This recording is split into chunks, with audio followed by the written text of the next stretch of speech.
আজকে আমি মুরগির মাংস দিয়ে মজাদার আর পারফেক্ট একটি নাস্তা রেসিপি নিয়ে তোমাদের মাঝে হাজির হয়ে গিয়েছি। হ্যালো ভিউয়ার্স, আসসালামু আলাইকুম। কেমন আছো সবাই? যে যেখান থেকে আমার ভিডিওটি দেখছো, আশা করি সবাই অনেক ভালো আছো। রেসিপিটি বানানোর জন্য এখানে আমি কয়েক পিস মুরগির মাংস নিয়েছি আর এগুলো এভাবে কেটে নিচ্ছি। তোমরা তোমাদের মতো করে কেটে কিন্তু এই নাস্তাটি বানিয়ে নিতে পারবে। একদম সহজ আর ইউনিক একটি নাস্তা রেসিপি নিয়ে তোমাদের মাঝে হাজির হয়ে গিয়েছি। আশা করি আমার সহজ নাস্তা রেসিপিটি তোমাদের কাছে ভালো লাগবে আর লাইক দিয়ে পুরো ভিডিওটি দেখে নিবে। এই নাস্তাটা বানানো একদম সহজ। সবচেয়ে মজার বিষয় হচ্ছে অল্প কিছু উপকরণ দিয়ে এই নাস্তাটি পারফেক্টভাবে বানিয়ে নিতে পারবে যে কেউ। বাহির থেকে মুচমুচে, ভিতরে ক্রিস্পি আর মজাদার এই নাস্তা রেসিপিটি একবার খেলে বারবার খেতে মন চাইবে, এতটাই লোভনীয় হয় এই নাস্তা রেসিপিটি। দেখো, আমি একটা মিক্সিং বাটি নিয়েছি আর এখানে অল্প পরিমাণের ময়দা নিয়ে নিলাম। দিয়ে দিলাম স্বাদ মতো লবণ। এখন দিয়ে দিব ভাজা ধনিয়া গুঁড়া, ভাজা জিরা গুঁড়া, দিয়ে দিব পরিমাণ মতো মরিচের গুঁড়া আর হলুদের গুঁড়া।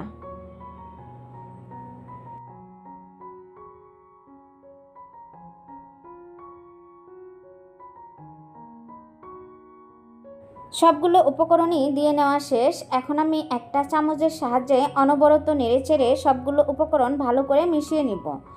যেহেতু আমি মুরগির মাংস দিয়ে আজকের নাস্তা রেসিপিটি শেয়ার করব, সেজন্য আমি এর মধ্যে সামান্য পরিমাণের আদা রসুন বাটা দিয়ে নিয়েছি, যাতে করে মাংসর থেকে গন্ধ না আসে আর নাস্তাটার টেস্টটা আরও ভালো হয়।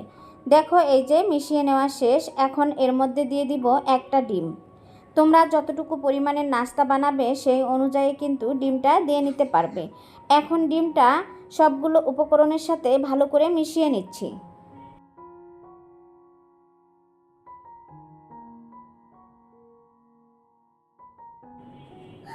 অবশ্যই একটু সময় নিয়ে সবগুলো উপকরণের সাথে ভালো করে মিশিয়ে নিবে, তাহলেই কিন্তু নাস্তাটা অনেক পারফেক্ট হবে আর অনেক ক্রিস্পি হবে। এখন আমার মনে হয়েছে এখানে কিছুটা পানি অ্যাড করতে হবে, সেজন্য আমি এখানে পরিমাণ মতো নর্মাল পানি অ্যাড করে নিলাম। এখন অনবরত নেড়েচেড়ে আবারও ভালো করে মেখে সফট আর পারফেক্ট একটা ব্যাটার তৈরি করে নিব। আমার রেসিপিটি দেখছো কিন্তু ভিডিওতে লাইক দিতে ভুলে গিয়েছো, প্লিজ একটা লাইক দিয়ে দিবে। তোমাদের একটা লাইক আমার ভিডিওটি অন্য সকলের কাছে পৌঁছাতে অনেকটাই সাহায্য করে। আমি সবসময় চেষ্টা করি তোমাদের মাঝে নতুন আর ইউনিক কিছু রেসিপি নিয়ে হাজির হওয়ার জন্য। আশা করি আমার সহজ রেসিপিগুলো তোমাদের কাছে ভালো লাগে। দেখো, তোমাদের সাথে কথা বলতে বলতে আমি ব্যাটারটা পারফেক্টভাবে গুলিয়ে নিয়েছি। আরও সময় নিয়ে আরেকটু গুলিয়ে নিব, এতে আরও পারফেক্ট হবে।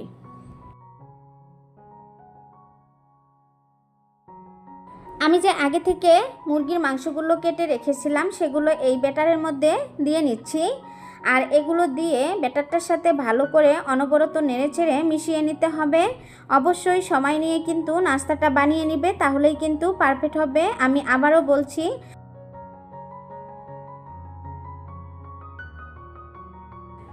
আমি সব কিছু কীভাবে করে নিয়েছি সেটা কিন্তু স্টেপ বাই স্টেপ তোমাদেরকে বলে দিয়েছি। আর তোমরা যদি আমার ভিডিওটি মনোযোগ দিয়ে দেখে নাও, তাহলেও কিন্তু পারফেক্টভাবে এই নাস্তাটি বানিয়ে নিতে পারবে। দেখো, আমি মুরগির মাংসগুলো ব্যাটারটার সাথে ভালো করে মিশিয়ে নিয়েছি। এখন ঢাকনা দিয়ে ঢেকে এটা রেস্টে রেখে দিব 10 মিনিটের জন্য। 10 মিনিট পরে আমি চুলায় একটা টপার বসিয়ে পরিমাণ মতো তেল দিয়ে নিয়েছি। তেলগুলো আমি মিডিয়াম আঁচে গরম করে নিব। অবশ্যই কিন্তু চুলার আঁচটা মিডিয়াম রেখে নাস্তাগুলো ক্রিস্পি করে ভেজে নিতে হবে, তাহলেই কিন্তু পারফেক্ট আর মজাদার হবে। এক এক করে আমি ব্যাটার থেকে তুলে তেলের মধ্যে দিয়ে দিচ্ছি। এই নাস্তাটি বাচ্চাদের স্কুলের টিফিনেও কিন্তু ঝটপট করে বানিয়ে দিতে পারো। আর এটা কিন্তু সকাল বা বিকালের নাস্তায় অনায়াসে বানিয়ে নিতে পারো অল্প সময়ে অল্প কিছু উপকরণ দিয়ে।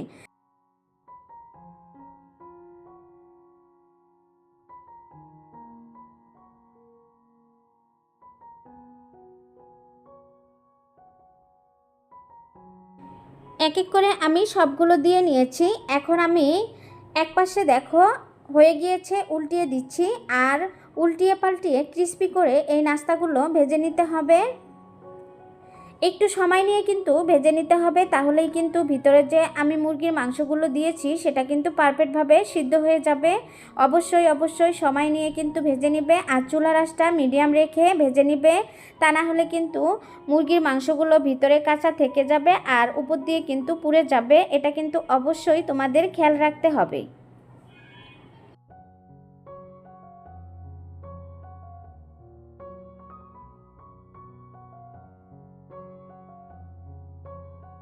দেশ এবং দেশের বাইরে যে সকল ভাইয়া আপু আঙ্কেল আন্টিরা আমার ভিডিওটি দেখছো, সবাইকে অসংখ্য ধন্যবাদ।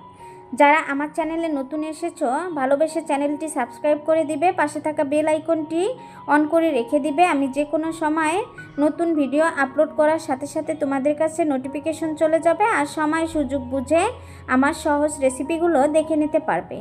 দেখো, এই যে আমি কিন্তু এগুলো উল্টিয়ে পাল্টিয়ে ক্রিস্পি করে ভেজে নিয়েছি। এখন তেল থেকে তুলে নিব।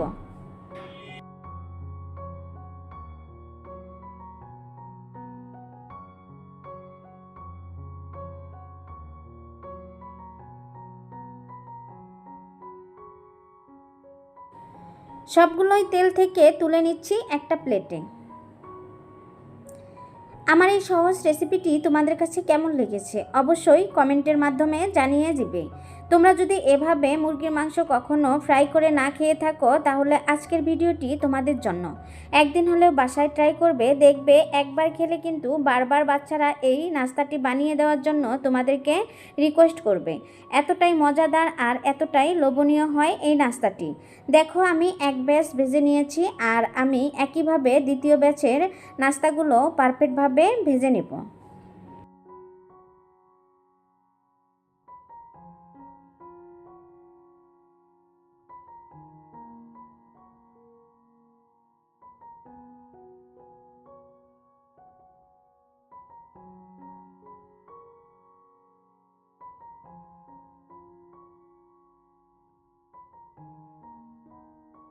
সবগুলো ভেজে প্লেটে নামিয়ে নিয়েছি। দেখো কতটা পারফেক্ট আর কতটা মুচমুচে আর লোভনীয় হয়েছে। তোমরা তো দেখেই বুঝতে পারছো, আর ভিতরের মাংসগুলো কিন্তু পারফেক্টভাবে সিদ্ধ হয়ে গিয়েছে। একটা তোমাদেরকে ভেঙে দেখাচ্ছি কতটা সুন্দর হয়েছে। এই মজাদার আর পারফেক্ট রেসিপিটি তোমাদের কাছে ভালো লাগলে ভিডিওটি ফ্রেন্ড এবং ফ্যামিলির সাথে শেয়ার করে দিয়ে তাদেরকেও দেখার সুযোগ করে দিবে। রেসিপিটি ভালো লাগলে অবশ্যই ছোট্ট একটা কমেন্টের মাধ্যমে জানিয়ে যাবে। তোমাদের একটা কমেন্ট আমার কিন্তু ভিডিও করার উৎসাহ অনেকটাই বাড়িয়ে দেয়। আজকের মতো এ পর্যন্তই, আবারও কথা হবে অন্য কোনো ভিডিওতে। এ পর্যন্ত সবাই ভালো থাকবে, সুস্থ থাকবে। আল্লাহ হাফেজ।